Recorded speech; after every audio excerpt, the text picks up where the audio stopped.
10 Most Mysterious Diseases. Welcome to Arvin Polo TV. Sa mundo ng medisina, marami nang naresolba at nagamot na mga sakit, pero meron pa ring mga karamdaman na hanggang ngayon ay hindi pa rin magagamot ng kahit na anong medication. Kung kaya't sa video na ito, pag-uusapan natin ang 10 sa mga pinakamisteryosong sakit na nagpapalito hindi lang sa mga doktor, kundi pati na rin sa mga scientists. Ano nga ba ang mga karamdaman na ito? At bakit hindi pa rin ito ganap na maintindihan hanggang ngayon? Kaya tara simulan na natin. Number 1. Fibrodysplasia ossificans progressiva. Ang Fibrodysplasia ossificans progressiva o FOP ay isang napaka-rare genetic na sakit na nagdudulot ng unti-unting pag-ossify ng malambot na mga tissue ng katawan tulad ng mga muscle, tendon at ligaments sa mga buto. Kilala rin ito bilang Stoneman Syndrome dahil sa literal na pagkatigas ng katawan na nagiging sanhi ng labis na hirap sa paggalaw. Ang Fibrodysplasia ossificans progressiva ay sanhi ng mutation sa gene na Activin A receptor type I o ACVR1 na nagreresulta sa abnormal na pagbuo ng buto sa mga lugar na hindi dapat magkaroon nito. Samantala, ang anumang uri ng trauma o damage sa katawan tulad ng simpleng pagbabakuna ay maaring mag-trigger ng ossification. Kaya't ang mga taong may Fibrodysplasia ossificans progressiva ay kailangang maging sobrang maingat sa kanilang mga ginagawa upang maiwasan ang anumang damage. Ang mga unang palatandaan ng Fibrodysplasia ossificans progressiva ay kadalasang makikita sa mga daliri ng paa kung saan ang mga hinlalaki ay may kakaibang hugis at pabilog. Sa paglipas ng panahon, nagsisimula ang pag-ossify mula sa leeg at balikat na unti-unting bumababa sa iba pang bahagi ng katawan. Dahil dito, ang mga apektadong individual ay nagiging limitado sa kanilang paggalaw at maaari silang mawalan ng kakayahang maglakad, magsalita at kahit huminga. Samantala, walang lunas para sa Fibrodysplasia ossificans progressiva at ang mga kasalukuyang paggamot ay nakatuon lamang sa pag-manage ng symptoms at pag-iwas sa mga damages. Ang anumang operasyon upang alisin ang labis na buto ay hindi inirerekomenda dahil nagdudulot lamang ito ng mas maraming ossification. Sa huli, ang sakit na ito ay madalas na nagiging sanhi ng kamatayan dahil sa mga komplikasyon mula sa kawalan ng galaw at mga problema sa paghinga.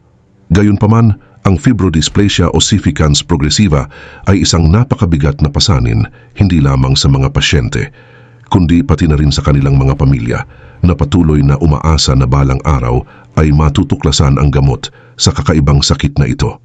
Number 2, Morgellons disease. Ang Morgellons disease ay isang controversial at rare condition na nagdudulot ng matinding pangangati, masakit na mga sugat at pakiramdam na may mga insekto o hibla na lumalabas mula sa balat. Samantala, ang mga affected individuals nito ay madalas na nagsasabi ng mga kakaibang material o hibla na lumalabas mula sa kanilang balat na nagiging dahilan ng kanilang labis na discomfort at anxiety. Bagamat maraming mga pasyente ang naniniwala na ang mga hibla ay isang physical evidence ng isang hindi kilalang sakit, marami sa mga experts sa medisina ang naniniwala na ito ay isang psychiatric condition na kilala bilang delusional parasitosis, kung saan ang isang tao ay may paniniwala na sila ay infested ng mga parasites kahit walang physical evidence. Gayunpaman, ang mga analysis sa mga hibla na sinasabing lumalabas mula sa balat ay karaniwang nagpapakita na ang mga ito ay gawa sa mga karaniwang material tulad ng cotton o polyester na posibleng nagmula sa mga damit o iba pang mga bagay sa kapaligiran at hindi mula sa loob ng katawan. Sa kabila nito, may mga doktor at researchers na naniniwala na ang Morgellons disease ay maaaring isang tunay na dermatological condition batay sa mga hindi maipaliwanag na sugat at iba pang mga physical symptoms na nararanasan ng mga pasyente. Ang sakit na ito ay kadalasang nauugnay sa matinding anxiety, depression at social isolation dahil ang mga pasyente ay nahihirapang makakuha ng tamang medication at understanding mula sa mga health professionals na madalas na nagre-rekomenda ng psychiatric intervention imbes na dermatological treatment. Sa kasalukuyan, walang standardized na paggamot para sa Morgellons disease at ang mga pagsisikap na gamutin ang kondisyon ay karaniwang nakafocus lamang sa pag-manage ng symptoms at pagbibigay ng psychological support sa mga pasyente. Gayunpaman, ang mga antibiotics ay ginagamit lamang kung may kasamang bacterial infection ng mga sugat habang ang cognitive behavioral therapy ay inirerekomenda upang matulungan ang mga pasyente na harapin ang kanilang kalagayan at mabawasan ang kanilang distress. Bagamat nananatiling isang misteryo ang eksaktong sanhi ng Morgellons disease at patuloy ang debate sa loob ng medical community kung ito ba ay isang dermatological o psychiatric disorder, ngunit mahalagang bigyang pansin at suporta ang mga pasyenteng nakakaranas nito upang mapabuti ang kanilang quality of life habang patuloy na pinag-aaralan ang sakit na ito. Number 3. Hutchinson-Gilford Progeria Syndrome. Ang Hutchinson-Gilford Progeria Syndrome o HGPS o mas kilala bilang progeria ay isang rare genetic disorder na nagdudulot ng mabilis na pagtanda sa mga bata na nagsimula pa lamang ng unang 2 taon ng kanilang buhay. Ang sakit na ito ay sanhi ng mutation sa LMNA gene na nagresulta sa pagbuo ng abnormal na protein na tinatawag na progerin na nagdudulot ng pagkasira ng cell nuclei at mabilis na pagtanda ng mga cell. Bagamat ang mga bata na may progeria ay ipinapanganak na normal ang hitsura, sa kanilang unang taon ng buhay ay nagsisimula na ang mga sintomas, kabilang ang mabagal na paglaki, pagkawala ng buhok o alopecia, manipis na balat, at ang paglitaw ng mga prominent root. Samantala sa paglipas ng panahon, ang mga apektadong bata ay nagpapakita ng mga katangian ng matinding pagtanda, tulad ng kulubot na balat, pagkasira ng buto, at mga problema sa cardiovascular system. Ang mga sintomas na karaniwang makikita sa mga matatanda ngunit lumalabas ng mas maaga sa mga batang may progeria. Ang average life expectancy para sa mga batang may progeria ay nasa 13 years at ang pangunahing dahilan ng kamatayan ay mga cardiovascular complication tulad ng sakit sa puso at stroke. Bagamat walang lunas para sa progeria, ang mga current treatment ay nakatuon sa pag-manage ng symptoms at delay growth ng mga complication.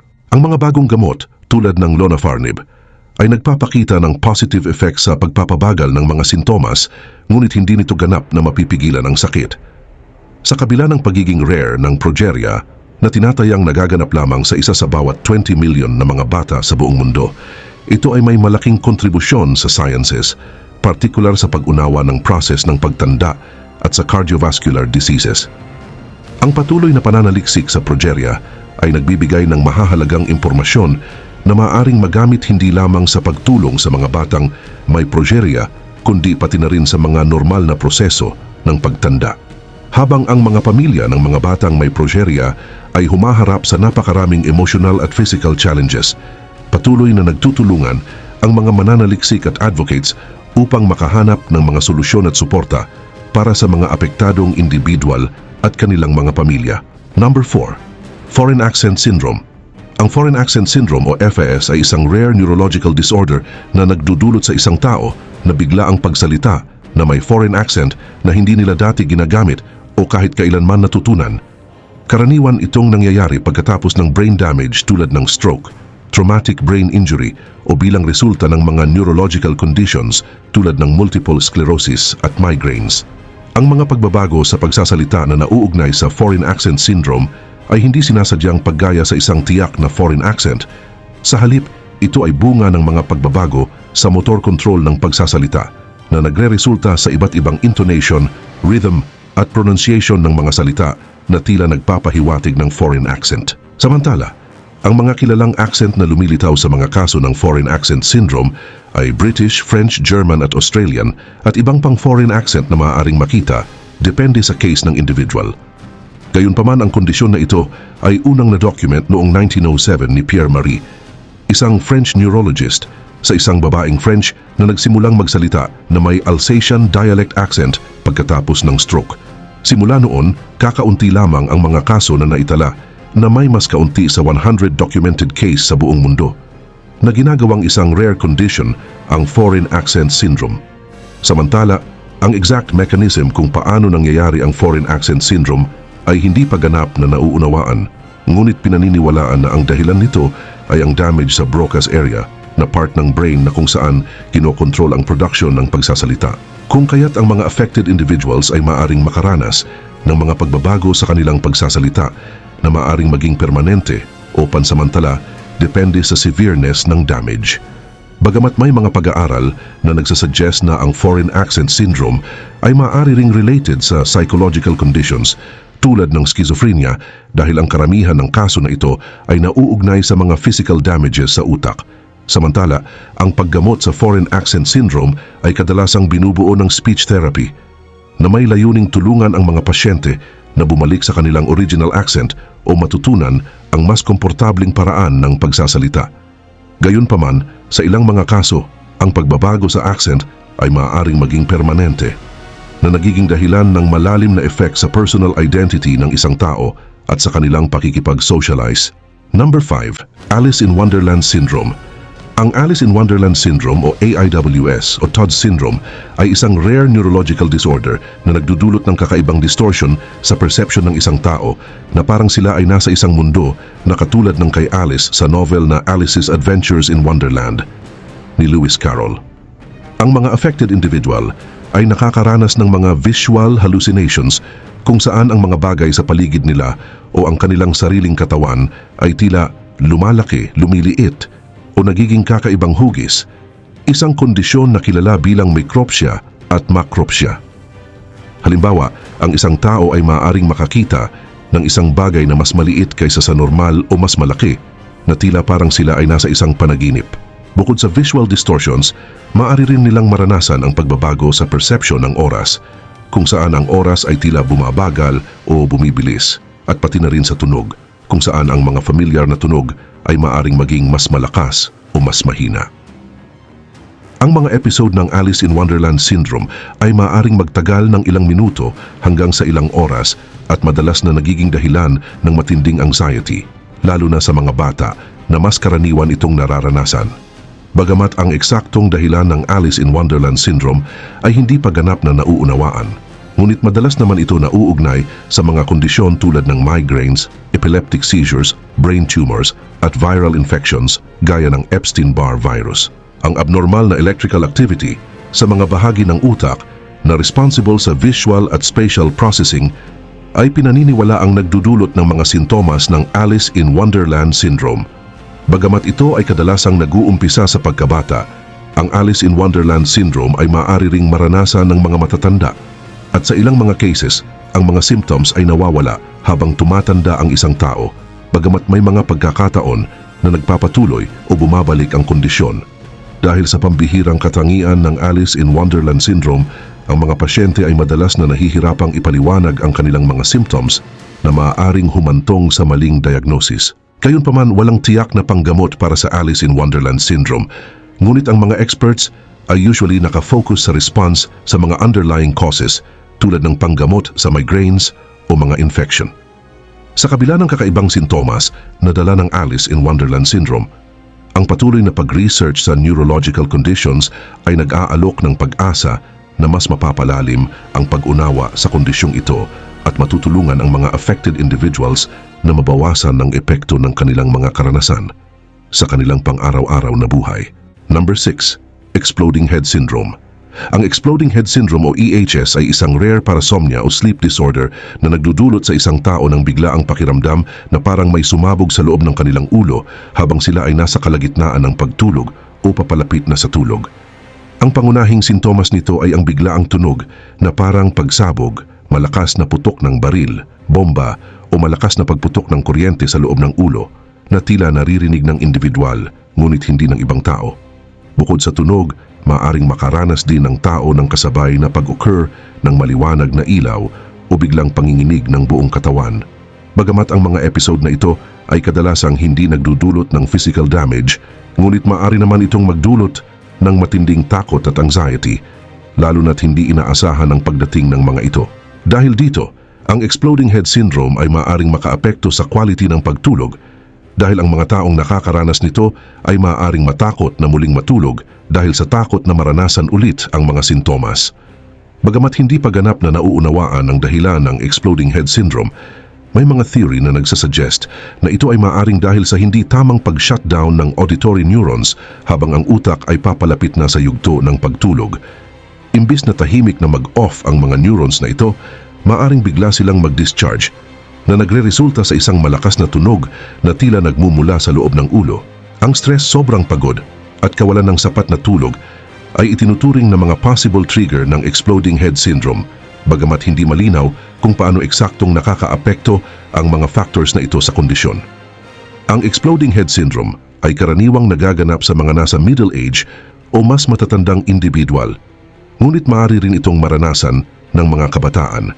Bagamat walang tiyak na remedy para sa exploding head syndrome, ang pag-manage sa stress, pagpapanatili ng regular na sleep schedule, at pagtiyak na may sapat na pahinga ay maaaring makatulong upang mabawasan ang dalas ng mga episode. Sa ilang cases, maaaring magreseta ang mga doktor ng anti-anxiety medication o antidepressants upang makatulong sa pag-manage ng mga sintomas, lalo na kung ang exploding head syndrome ay nagdudulot ng matinding anxiety o nakakaapekto sa pang-araw-araw na buhay ng pasyente. Sa kabila ng takot na dala ng sintomas, mahalagang tandaan na ang exploding head syndrome ay hindi mapanganib at walang permanenteng epekto sa utak o pangkalahatang kalusugan ng isang tao. Ang tamang impormasyon at awareness tungkol sa kondisyong ito ay makakatulong upang mabawasan ang takot at anxiety na nagbibigay daan sa mas maayos at mapayapang pagtulog para sa mga affected individuals.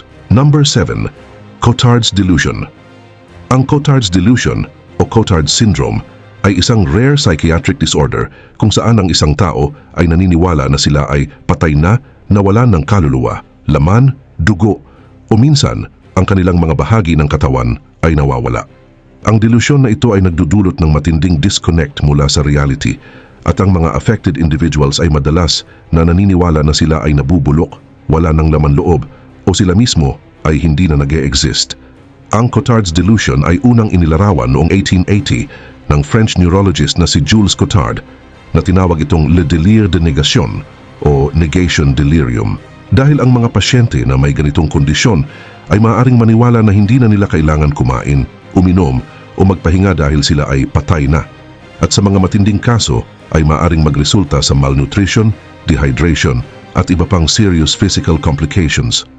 Bagamat ang eksaktong dahilan ng Cotard's delusion ay hindi pa ganap na nauunawaan, ito ay kadalasang nauugnay sa malubhang depression, schizophrenia, bipolar disorder at iba pang neurological conditions tulad ng dementia at brain injury. Naniniwala ang mga eksperto na ang delusyon na ito ay maaaring dahil sa mga abnormalities sa bahagi ng utak na responsible para sa pagkilala at emotional processing, partikular sa parietal at frontal lobes. Ang mga cases ng Cotard's delusion ay maaaring matrigger ng mga neurological conditions tulad ng multiple sclerosis o Parkinson's disease na nagdudulot ng matinding pagkaputol ng koneksyon sa pagitan ng utak at ng katawan. Samantala, ang paggamot sa Cotard's delusion ay kadalasan challenging dahil sa matinding paniniwala ng mga pasyente sa kanilang delusyon. Ang karaniwang ginagamit na paggamot ay kinabibilangan ng antipsychotic medications, antidepressants, at mood stabilizers na tumutulong na kontrolin ang mga sintomas. Sa ilang mga kaso, ang electroconvulsive therapy ay ginagamit bilang isang effective way upang mabawasan ang mga delusion, lalo na sa mga pasyenteng hindi nagre-response sa mga gamot. Bagamat ito ay rare, ang Cotard's delusion ay isang seryosong kondisyon na nangangailangan ng intensive psychiatric care at suporta mula sa pamilya at komunidad upang matulungan ang pasyente na harapin ang kanilang delusyon. Number 8. Pica. Ang pica ay isang eating disorder na kung saan ang isang tao ay may matinding desire at paulit-ulit na pagkain ng mga bagay na hindi karaniwang kinakain at walang nutrisyonal na halaga tulad ng yelo, lupa, papel, sabon, buhok, buhangin, chalk o metal. Ang kondisyon na ito ay madalas na nakikita sa mga bata, buntis at mga taong may mental health conditions tulad ng intellectual disabilities o autism spectrum disorder. Ngunit maaari rin itong mangyari sa mga individual na walang kasamang kondisyon. Bagamat hindi pa ganap na nauunawaan ang eksaktong dahilan ng pica, may mga theory na nagsasabi na ito ay maaaring dahil sa nutritional deficiencies, partikular na ng iron o zinc na nagdudulot ng kakaibang cravings.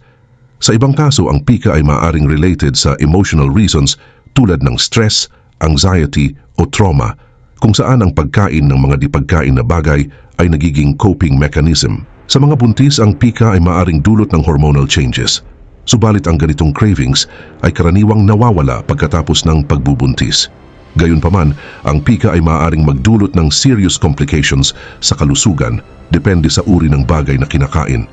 Halimbawa, ang pagkain ng mga hindi natutunaw na bagay tulad ng bato o metal ay maaaring magresulta sa intestinal blockages, habang ang pagkain ng mga bagay na naglalaman ng toxins o parasites gaya ng lupa o dumi ay maaaring magdulot ng infeksyon o pagkalason. Samantala, ang madalas na pagkain ng yelo na tinatawag na pagophagia ay isang senyales ng iron deficiency anemia, isang kondisyon na nangangailangan ng medical attention. Ang diagnosis ng pika ay karaniwang batay sa history ng pagkain at sa mga sintomas ng pasyente, at ang mga doktor ay maaaring magsagawa ng mga diagnosis upang tukuyin kung mayroong nutritional deficiencies o iba pang underlying conditions na nagdadagdag sa disorder. Gayunpaman, ang paggamot sa pika ay nakatuon sa pagtugon sa mga underlying causes. Halimbawa, kung sanhi ito ng nutritional deficiency, ang pag-inom ng supplements o pagbabago sa diet ay maaaring makatulong. Kung ang pika ay sanhi ng emotional o psychological factors, ang behavioral therapy, counseling at suporta mula sa pamilya ay maaaring magbigay ng effective solution. Bagamat maaaring mawala ng kusa ang pika, lalo na sa mga bata at buntis, mahalaga ang tamang monitoring at paggamot upang maiwasan ang mga complication.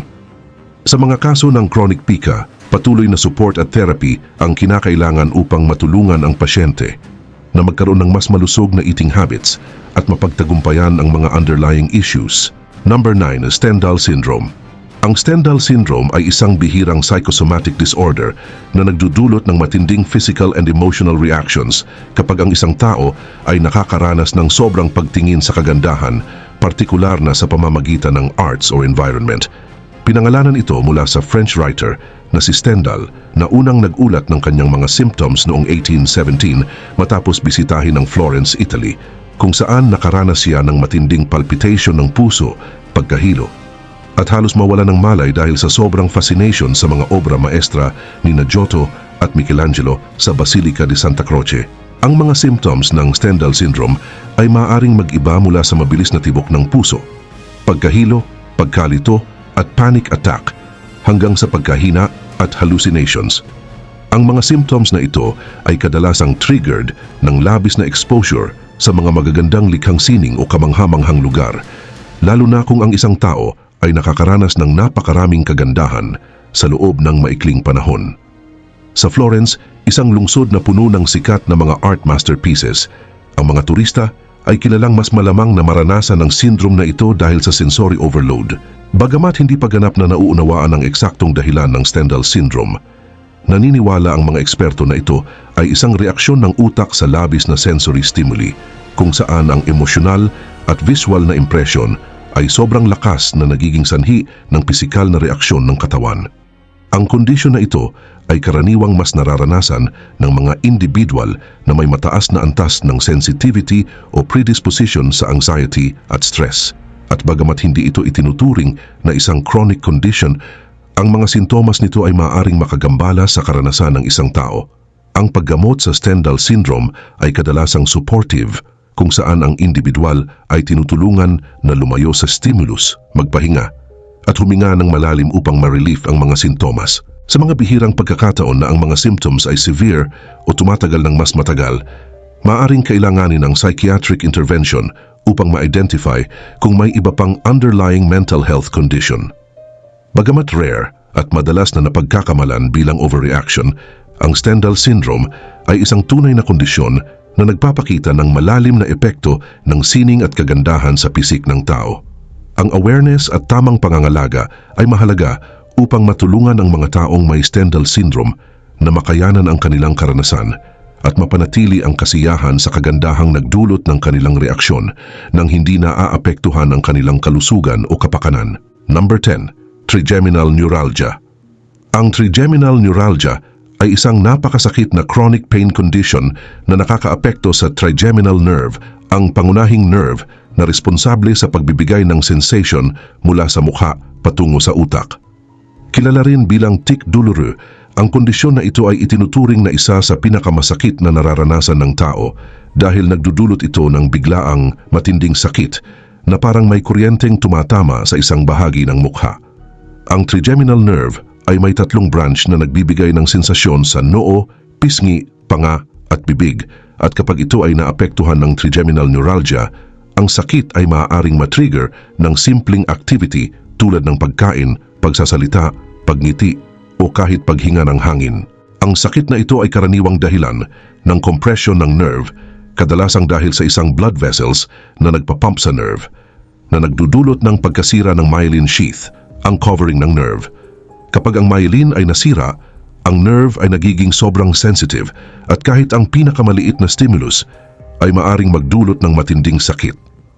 Ang mga episode ng sakit ay maaring magtagal ng ilang segundo hanggang ilang minuto, ngunit ang effects nito ay maaring magpatuloy na nagdudulot ng napakalaking physical and emotional suffering sa mga affected individuals. Sa paglipas ng panahon, ang sakit ay maaring maging mas madalas at mas matindi, at sa ilang kaso maaring maramdaman ang sakit kahit walang malinaw na trigger. Ang paggamot sa trigeminal neuralgia ay maaring magsimula sa mga gamot tulad ng anticonvulsants na nagkokontrol sa nerve pain, ngunit sa mga hindi tumutugon sa gamot, maaring kailanganin ang surgical intervention tulad ng microvascular decompression, kung saan ang blood vessels na nagdudulot ng compression sa nerve ay inaalis o inililipat. Mayroon ding non-invasive procedures tulad ng gamma knife radiosurgery na gumagamit ng high-dose radiation upang itarget ang trigeminal nerve at bawasan ang sakit. Samantala, ang mga nerve block injections at ablation procedures ay iba pang mga opsyon na maaaring i-consider. Samantala, ang mga pasyente ay maaaring makaranas ng depression, anxiety at takot sa mga usual activity dahil sa possibility ng biglaang pag-atake ng sakit. Sa kabila ng pagiging isang chronic condition, ang pagsulong sa mga paggamot at surgical techniques ay nagbibigay ng pag-asa sa mga pasyenteng may trigeminal neuralgia na makuha ang tamang cure sa kanilang sakit at magkaroon ng mas magandang quality ng buhay na nagiging posible sa pamamagitan ng tamang diagnosis at patuloy na medical support. Ang mga kwentong ito ay patunay na ang ating kalusugan ay isang bagay na dapat nating pahalagahan at ang patuloy na pag-aaral at pagre-research ay mahalaga para maintindihan ang mga bagay na lampas sa ating kaalaman. Kung may alam kayong iba pang kakaibang sakit o may karanasan kayo tungkol dito, huwag kalimutang i-share sa comment section para malaman namin ang inyong kwento. At kung nagustuhan nyo ang video na ito, huwag kalimutang mag-like, mag-subscribe at i-hit ang notification bell para lagi kayong updated sa mga susunod nating kwento. Hanggang sa muli, at ito ang Arvin Polo TV.